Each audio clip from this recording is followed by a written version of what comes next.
boys. Okay, sink or swim. We're on chapter 6. And remember the captain on the boat told him how proud he was of him and how proud his mother would be of him. And he kind of implied that he knows that he is not old enough to be in the Navy. Okay, so chapter 6. Oh, and they all three were saved and they're good. Chapter 16. When they let us off the ship for Liberty in Key West, Florida, most of the crew headed to the bars, but I went looking for a bank and a post office. Straub and Woody tried to get me to go with them, but I wasn't planning on spending my money. I figured the sooner I cashed my paycheck and mailed off the money to Mama, the less chance there was that I'd change my mind about it. Plus, after 2 weeks of tight quarters in our little ship, I was ready just to be away from everybody for a few hours, even including my pals. Before I mailed off my pay, I added a letter that was like the other letters. I thought about making up some things that might make Mama happy to read about, like always going to church, singing in the choir, and maybe going to night school after work. But I hated lying to her on top of breaking her heart by leaving the way that I did, and her not knowing where I was or anything about me that was even real. I didn't feel much like the boy who took the dinghy across the sound just a couple of months before and spent the night shivering curled up under the boat. I'd been homesick ever since, but I was usually too busy or too tired for it to mess me up. One night, up on my bunk, I'd started missing Danny so much I guess I must have made a noise and a big sigh or something, because Straub shot up in his bank underneath me and asked me, "What was the matter? Were we under attack? Did something bad happen?" "No," I whispered. "I'm just not wanting to wake up anybody else. I was just missing home is all," which was true enough. After I mailed the money home to Mama, I wandered around Key West. It wasn't like I had so much as a nickel in my pocket, so there wasn't much of anything I could do. I left the downtown and wandered through the cemetery where all the graves were above ground. I guess that was because everything was barely over sea level in Key West. The stores were so white they hurt my eyes. I kept going down palm-lined trees where people lived in big houses with grand porches and white picket fences. In fact, and in front of one of the houses, the biggest on Whitehead Street, a couple of cats were out front wrestling with each other. They didn't look too wild, but I bent down to pet them, and they let me. One even let me pick him up, and pretty soon he was purring, that cat motor, the little purr that was running loud as long as I rubbed his belly. The other cat swam around my legs, but didn't want to be picked up. It just seemed to want to be close by. I liked having them with me, and a few minutes after the cats emerged from the shrubs and the bushes that surrounded the house, and they eased their way over so they would rub against my legs. Some of the cats even let me scratch their head behind their ears or even rub their bellies like the first one. I had never liked cats that much. The only animal I cared much about on Orechoke was my beach pony, but for some reason I liked this a lot. Then I heard the kids addressing me from the yard. "They've got 6 toes, you know." I looked around but couldn't see anybody around the flowering shrubs, banana trees, coconut trees, and palm trees. I knew he was in there somewhere, though. "Count them if you don't believe me," the kid added. I counted the cat's toes, and sure enough, there were 6 on each foot. "Pretty strange, huh?" said the kid, standing up and wading through the bushes of the flowers. He was about my age, my real age, not the age I was pretending to be. "Yeah," I said, "I've never seen anything like it. Are they all that way?" The kids sat down with me in the grass. Most of them. A ship captain gave that one to Papa. Her name is Snow White. I guess they're all freaks, but they'll still let you pet them. The kid said his name was Patrick, and he asked how old I was. For some reason, I gave him my real age. "That's how old I am, too," he said. "But you're in the Navy? How'd you join? Papa told me you had to be 17 to sign up." I might have fibbed some about my age, I said, "but you can't tell anybody." Patrick waved away the suggestion. "Aw, who would I tell? Anyway, Papa's coming to get me pretty soon on his boat, and he's taking me back to Cuba where he lives, and him and me are going hunting U-boats. You know about U-boats? That's the German submarines."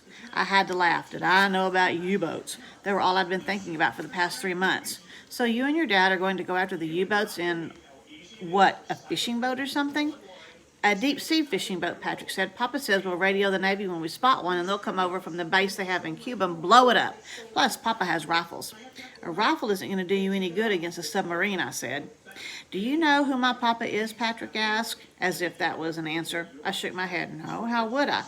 "He's Ernest Hemingway," Patrick said. "You know who that is, don't you?" "Sure," I said, surprised but trying not to sound it. "Ernest Hemingway, the author? Everybody's heard of him."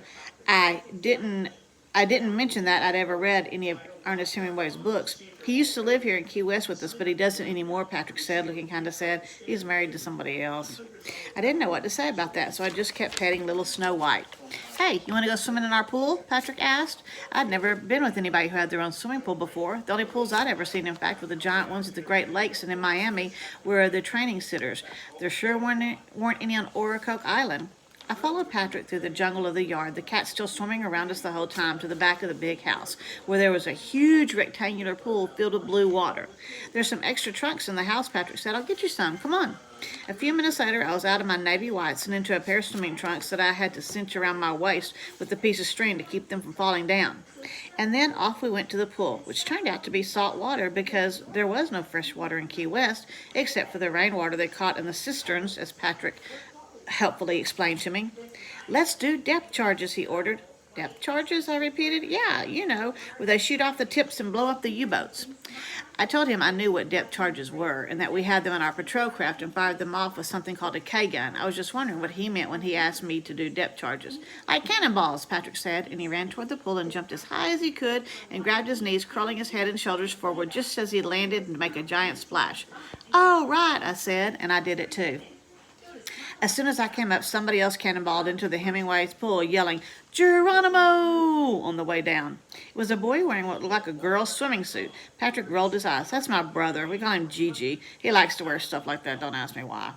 Gigi just grinned. I shrugged and we all climbed out and did it again, this time yelling, "Bombs away!" every time we did a cannonball.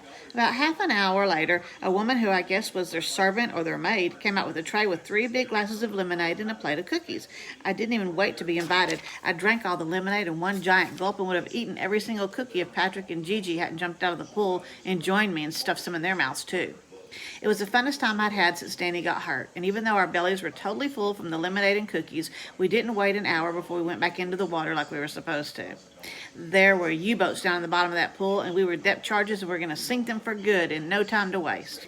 A lady looked out at us a couple of times from the upstairs window at their house. Patrick said it was their mom and she didn't come outside very much. She waved to us and I waved back and she disappeared. I thought of my own mom and how sad she was for a long time after we lost my dad, and wondered how much that was like for Miss Hemingway. Even though her husband hadn't passed away, he was still gone, though married to a different lady, so maybe it was the same.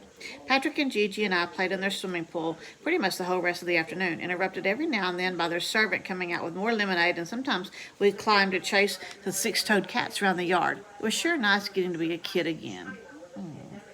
Finally, though, it was time for me to change back into my uniform and go back on board my ship.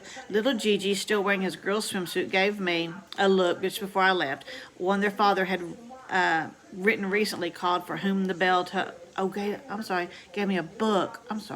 Gave me a book just before I left. One their father had written recently called "For Whom the Bell Tolls." Then he ran off. Patrick walked with me halfway down the street toward the docks. "That book, it's about an American guy in Spain who is fighting the fascists," he said. "They're like the Spanish Nazis. Mama won't let us read it, but I bet you'll like it. Papa's the best writer there ever is." "Thanks," I said. "Good luck hunting U-boats with your dad down in Cuba." I thought about them and their fishing boat with a radio and a rifle, and I added, "Be safe." "You too," Patrick said. We shook hands then like we were grown-ups. Wow, that's kind of sad. But at least he got to be a kid for a second. Okay, guys, I'll see you again. Bye.